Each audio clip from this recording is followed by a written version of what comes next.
In this video, I want to share with you key presentation principles that I've distilled over many years in management consulting.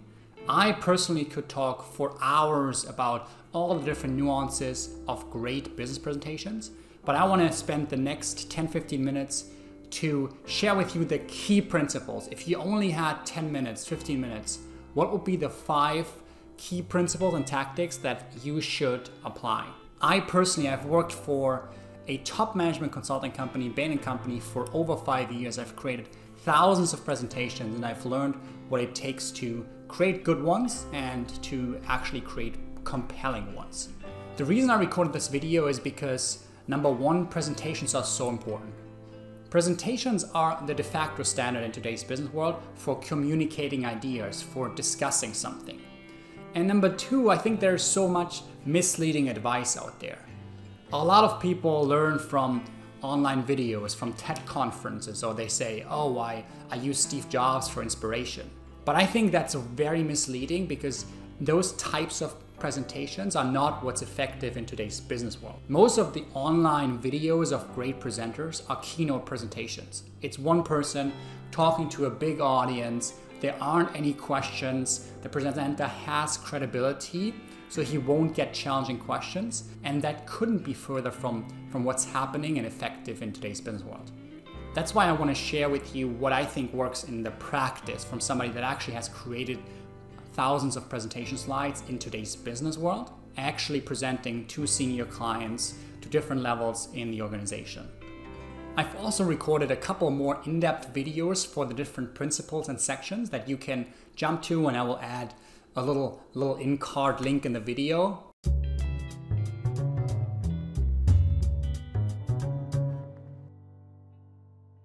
The first principle is that a presentation is a story.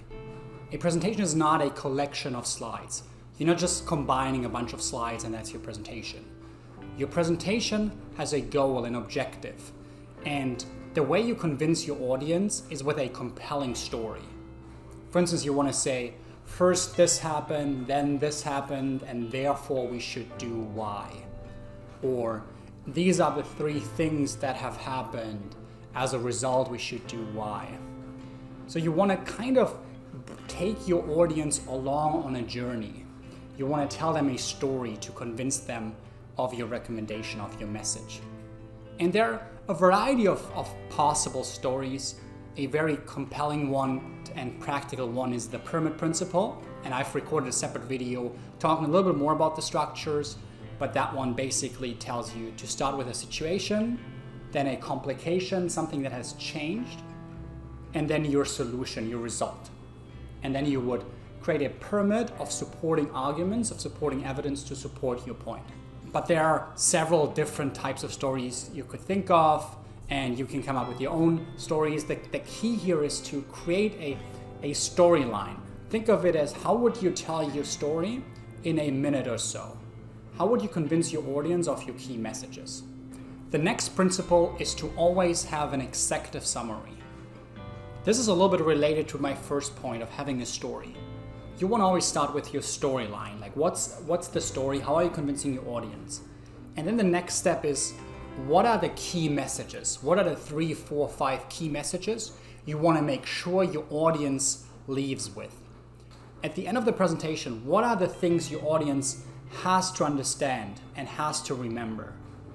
And an executive summary highlights those messages, summarizes them on one page in a couple high-level bullets. I recorded another video talking more in detail about the executive summary, and I think you should be able to click here somewhere on the little card. An executive summary has a couple advantages. Number one, it forces you to make sure that you are clear on your presentation's messages. It's not uncommon, and I've seen a lot of situations where the presenters didn't really know what the key messages were of their presentation. They had a couple slides and then they would flip through the slides and talk a little about the slides, but there wasn't a cohesive story and they weren't really clear on what they wanted the audience to leave with, to take away from their presentation.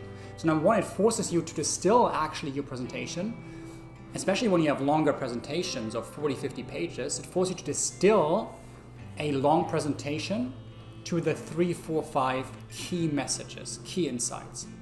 And number 2, your audience only really cares about your key messages. Your slides and your story just supports your key messages. And by starting or by having a slide that shares your key messages, you could start your presentation with that. And if your audience already agrees with most of your messages, you don't even have to go to the specific slides. The next principle is to always condense your slides' messages in a simple, concise action title at the top of your slide.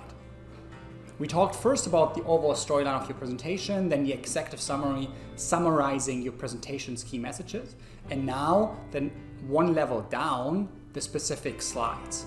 When you look at a slide and ask yourself, what is the easiest improvement you can make, or the biggest mistake people make when just thinking about one slide, it's usually the slide's title.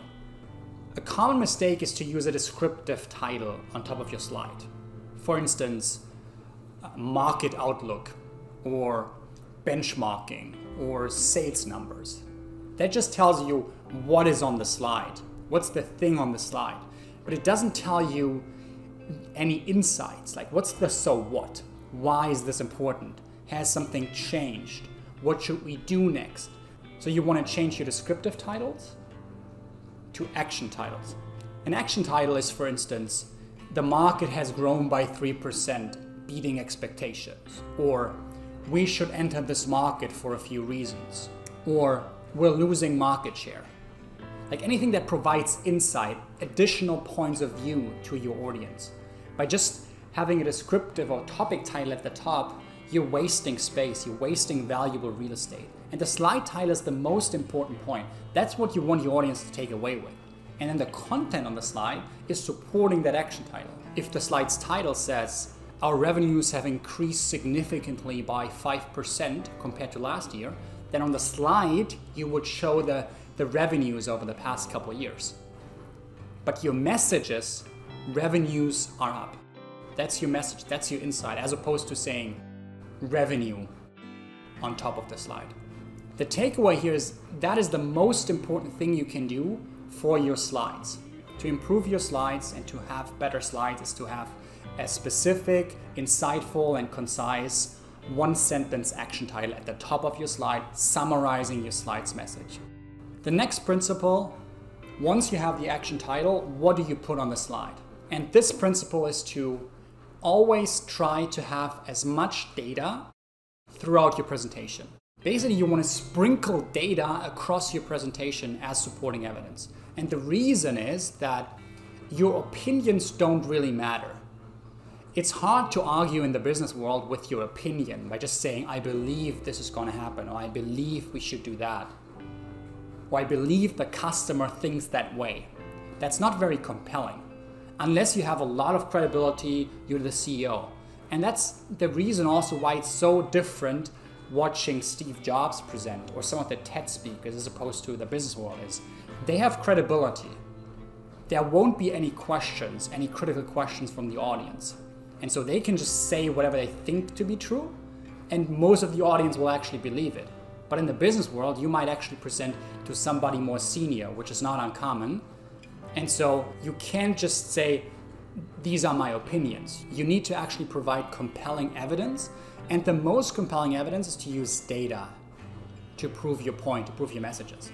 This principle is about including data, including charts, quotes, data points on your slides to support your messages. So as we talked about, when you said our sales are up 3-4% compared to last year, you obviously want to put the data in charts. You want to put a chart on the slide that shows the revenues over time. That's a very classic example, as opposed to just writing a bullet, revenues are up. By showing the data, it's pretty clear that revenues are up. The same when you say, our customers don't like our product quality or prefer a different product or competitor's product. Then it's way more compelling to have actual survey data where customers gave us that feedback, as opposed to believing it or thinking it. So the takeaway is to sprinkling data throughout your presentation to support your point. And the more data you have, the better.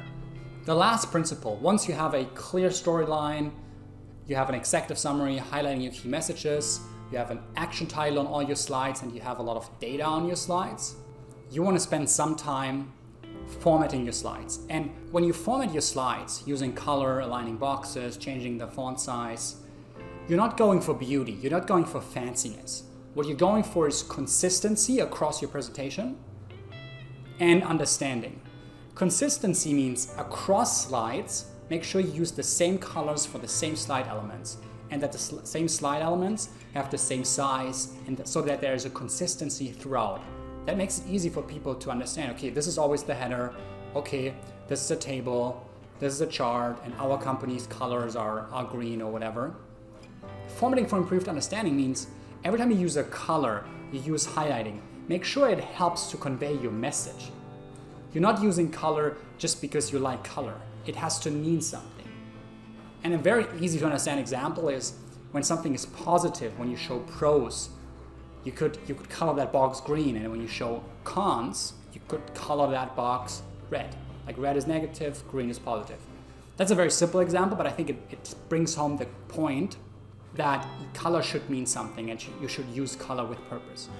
So thanks for watching this video and the 5 principles, presentation principles that I think distill key insights and key things that you can do to improve your slides.